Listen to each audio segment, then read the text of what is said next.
继续来看苗栗县长的选战，这个民进党团是来指控着蒋东锦，甲名下几啊笔的土地租予岛南一间沙石仔场来放沙石，讲吨沙石仔数量已经超过标准，拢得要比边仔的电塔较悬咯。讲立法院内政委员会立委会同内政部、经济部、环保署甲法务部实地去勘查。苗栗县政府的农业处是来回应讲，确实是有土地违规使用的状况，已经甲因罚过6届，罚款总共是91万。立法院内政委员会立委会同内政部、法务部、经济部，也有环保署的官员，专工落南起标了岛南水手段这个沙石仔场，因为这个所在互人检举讲有一座真悬的沙石仔山，蹲到强要比边的电塔搁较悬。放沙石仔土地是甲县长候选人蒋东锦租来农牧用地。由总统你创造出来的这一座新景点，这个是特定农业用地、特定农牧用地这一块。这个也都是他财产申报里面，他不是种树，他是种山呢。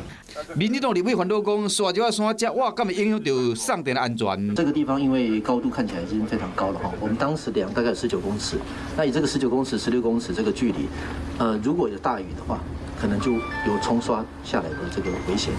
台电表示讲，挖沙石仔山有2座电塔，这个关度有可能影响到送电的安全。有立委就质疑讲，依照区域的计划法。违法使用土地，若无恢复原状，相关的人员爱移送是安怎无？我知道你压力很大。那我讲完好吗？我们平均一年大约有200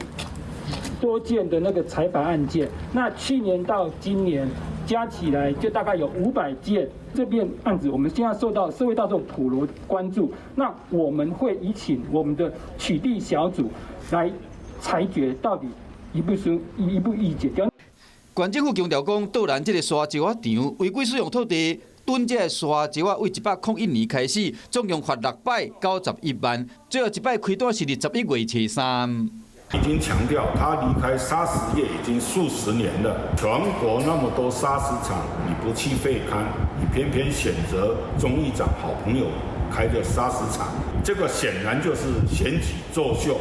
你主要的目的就是在污蔑、抹黑钟议长。蒋东锦的团队强调讲，土地做好沙石仔场，若是讲违规囤沙石的情形，拢会使针对行为人去检举开单，甲地主无关系。